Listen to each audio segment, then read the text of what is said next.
It's been quite an eventful Sunday news-wise. So after that historic speech by the Queen, um, shortly after that was reported that Boris Johnson has been brought to a London hospital, an NHS hospital, um, with the virus. He was, of course, diagnosed with the virus 10 days ago, but the symptoms have apparently persisted, not got worse.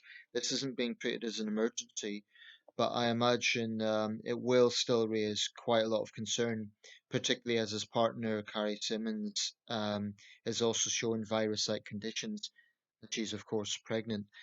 Um, I was just thinking about this. I think the last time that a prime minister was clearly ill during a national crisis was Neville Chamberlain back in 1940 when he was dying of cancer. Harold Wilson, in his second term from 74 to 76, also had some health problems, but not during a comparable national disaster. Um, I have to be honest, I quite admire Johnson's personal grit. I mean, whatever you think of the man, whatever you think of his politics, it it is tenacious to continue in this very, very demanding job to make these regular updates to govern, basically.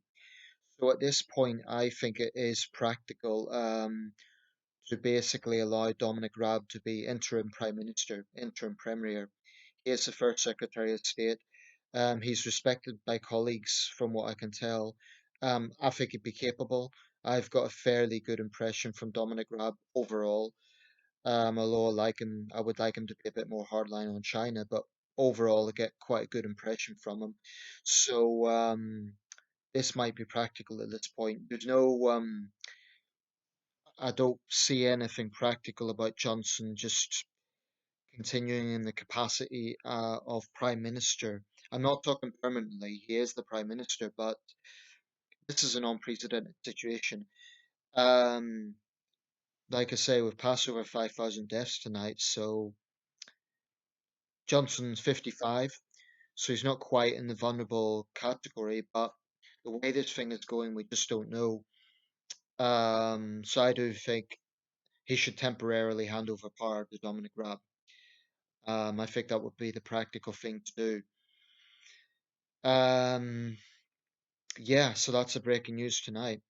And of course, we can't lose sight of the fact that many young doctors and nurses have also died. And that is what is striking about this thing to me. A lot of young people have died in this pandemic. So I'll be keeping a close eye on this development. I mean, Downing Street's calling it precautionary. It may not be that serious. We have to remember most people recover from the virus, but I think it's a little concerning that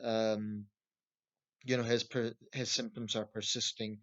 So let's say he it's not fatal, but this is a long-term thing because the science on COVID-19 is still being analyzed all the time. So let's say people have to live with it like AIDS. I'm just saying that bluntly.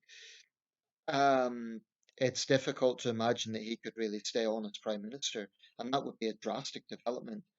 Um, but I think for the sake of himself, for the sake of his fiance, and for the nation, I think he should sort of temporarily step down. There's no dishonor in that at all. But it would be a bit reckless, I think, actually, to continue at this point. He's still prime minister. He'll be prime minister when this ends. But I think for now, he needs to hand over to Dominic Raab. Let me know your thoughts.